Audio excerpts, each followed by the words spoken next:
बाबा जी की प्यारी सास संगत जी राधा संग। आज हम जो आपको साखी सुनाने जा रहे हैं वह बाबा जी की बहुत ही प्यारी साखी है, इसीलिए इसे कृपया पूरा सुने जी। एक बार एक महिला डेरे में बाबा जी का सत्संग सुनने के लिए आई हुई थी।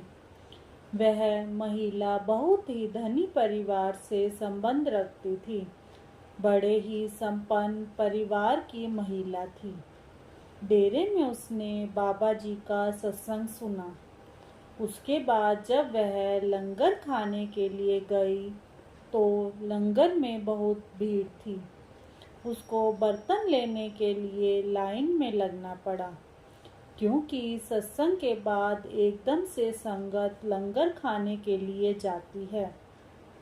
जब वह लंगर खाने गई तो कभी उसको दाल मिली तो रोटी नहीं, रोटी मिली तो वह नखरे करने लगी कि यह तो सूखी रोटी है, मुझसे नहीं खाई जाती, मेरे दांतों में दर्द रहता है। जैसे तैसे उसने बैठकर लंगर खाया, लेकिन लंगर खाने के समय वह फिर नखरे करने लगी कि आज सब्जी में नमक कम है, सब्जी ऐसी नहीं बनानी चाहिए थी, रोटी थोड़ी नरम होनी चाहिए थी। ऐसा लग रहा था कि उसको लंगर का खाना बिल्कुल पसंद नहीं आया। लेकिन कहते हैं ना कि लंगर का प्रसाद चाहे जैसा भी बना हो अच्छा लगता है। उसमें बाबा जी अपनी दृष्टि डाल देते हैं। एक साथ बैठकर खाने में भी स्वाद आ जाता है। लेकिन उस महिला की बुद्धि शायद थोड़ी भ्रष्ट हो गई थी, जो कि प्रसाद में कमियां निकालने लगी। बाकी संगत तो आराम से बैठकर लंगर खा रही थी, लेकिन यह सेवादारों को बैठकर कमियां बता रही थी। बस एक ही बात सोचती जा रही थी कि आज लंगर का खाना स्वाद नहीं बना। थोड़ा सा लंगर प्रसादा उसने खाया, लेकिन एक रोटी बच गई। वह उससे खाई नहीं जा रही थी। आप सब जानते हैं कि डेरे में लंगर खाते हुए जूठा छोड़ना सख्त मना है, यानी कि हम वहाँ लंगर को जूठा नहीं छोड़ सकते, हमें पूरा भोजन समाप्त करना पड़ता है।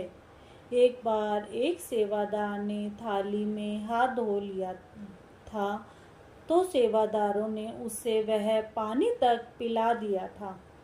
उसे यह बात मालूम थी।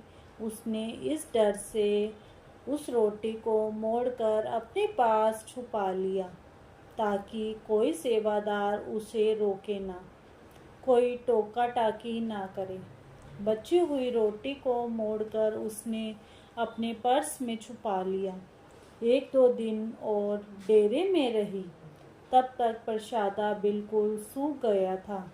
इसीलिए तो लंगर का प्रसादा सेवादार किसी को घर लेकर नहीं जाने देते। कहते हैं घर में प्रसादे की बेकदरी करते हो। उसके बाद जब वह अपने घर वापस जा रही थी तो घर पहुंचने से पहले ही उसने रास्ते में क्या किया, उसने इधर उधर देखा कि अब कोई उसे रोकने टोकने वाला नहीं है और ना ही कोई कुछ कहने वाला है। तो उसने कूड़ेदान के एक डिब्बे में लंगर की बची हुई रोटी को फेंक दिया। लेकिन मालिक तो सब जगह हैं और सब देख रहे हैं, वह सब जानते हैं। उसने सोचा कि अब इस सूखी रोटी को कौन खाएगा। वह रोटी किसी गाय को या पक्षियों को भी दे सकती थी। लंगर की रोटी खाकर उनका जीवन सफल हो जाता। ऐसे ही समय बीतता गया।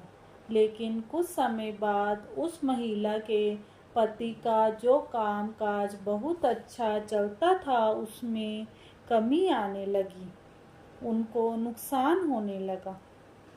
परेशानी का माहौल उनके घर पर रहने लगा। और जब परेशानियां आती हैं तो चारों तरफ से आती हैं, तब तो ना ही कुछ खाया जाता है और ना ही पिया जाता है। सारे परिवार में परेशानी पसरी हुई थी।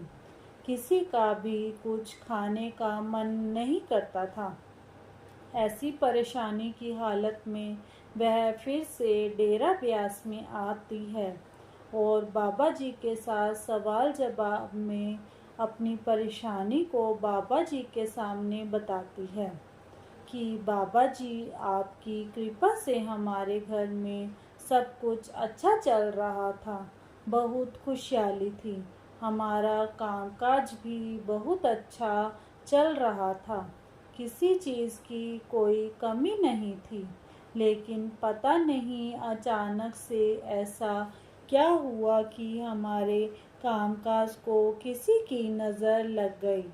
हमारा कामकाज एकदम से ठप हो गया। अब तो घर में कोई भी खुश नहीं है, खाना भी अच्छी तरह से नहीं बनता है और ना ही कोई खाना खाता है। बाबा जी थोड़ा सा मुस्कुराने लगे और उन्होंने कहा, बेटा, किसी ने तुम्हारे घर को नज़र नहीं लगाई, किसी का दोष नहीं है। जो दोष है, जो कसूर है, तुम्हारा है। तुम 1 महीना पहले डेरे में आई थी, तब तुमने लंगर के प्रसाद के साथ क्या किया था? जब उसने बाबा जी की बात सुनी तो उसे सारा वाकयांत उसकी नज़रों के सामने आ गया कि कैसे उसने लंगर की रोटी बचाकर कूड़ेदान में फेंक दी थी। कितना घोर पाप किया था उसने। बाबा जी ने कहा कि लंगर में सेवादार लंगर बनाने के लिए सारी सारी रात लगे रहते हैं ताकि संगत को किसी चीज़ की कमी ना हो, और आपने लंगर की रोटी गिर कर बहुत पाप किया है। यह उसी की सजा है।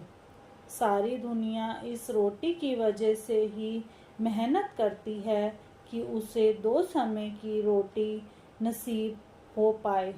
लेकिन अगर तुम रोटी की इज्जत नहीं करोगे तो क्या फ़ायदा? हमारे काम करने का, इतनी मेहनत करने का मालिक की कृपा होती है तो खाने के लिए रोटी नसीब होती है।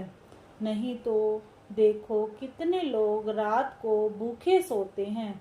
इसलिए खाने की रोटी को भगवान के समान माना जाता है।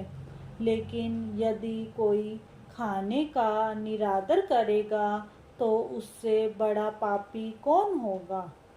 तुमने वही गलती की थी, इसीलिए तुम्हें ये दिन देखने पड़ रहे हैं। जो माफ़ी मांगनी है वह भगवान से मांगो। धीरे धीरे सब कुछ ठीक हो जाएगा। आगे से ऐसा कोई गलती मत करना। उस महिला की आंखों से आंसू बहने लगे। उसने हाथ जोड़कर बाबा जी से माफ़ी मांगी कि बाबा जी, आज के बाद मैं खाने की बर्बादी कभी नहीं करूँगा। प्यारी साध संगत जी, हमें उस परमात्मा का हर चीज़ के लिए शुक्रिया करना चाहिए। हमें खाने को रोटी देने के लिए, पहनने के लिए, कपड़े देने के लिए, हमारे सिर पर जो छत है उसके लिए पल पल हमें उस मालिक का शुक्रिया अदा करना चाहिए। उस परमात्मा ने, उस मालिक ने हमें बहुत कुछ दिया है जिसके हम लायक भी नहीं थे। उन्होंने बड़ी बड़ी कोठियाँ, बड़ी बड़ी गाड़ियाँ दी हैं। इतनी तो हमारी औकात भी नहीं थी जितना उसने हमें दिया है। हमें उसके द्वारा दी गई हर चीज़ का सम्मान करना चाहिए। लंगर के खाने के भगवान के समान पूजा जाता है। इसीलिए खाने की कभी कोई भी चीज़ बर्बाद ना करें। केवल लंगर में ही नहीं बल्कि अपने घर में भी कभी भी आप चाहते हैं खाने की बर्बादी बिल्कुल ना करें। बच जाता है तो किसी ज़रूरतमंद को दे दें, तो या किसी जानवर को खिला दें, किसी के पेट में जाएगा। लेकिन यदि आप उसे बर्बाद करेंगे तो आगे आने वाली परेशानी के ज़िम्मेदार सिर्फ आप ही होंगे।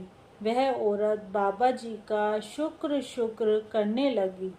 प्यारी सास संगत जी, अगर आपको बाबा जी की साखियाँ सुनना पसंद है तो कृपया हमारे चैनल को सब्सक्राइब करें।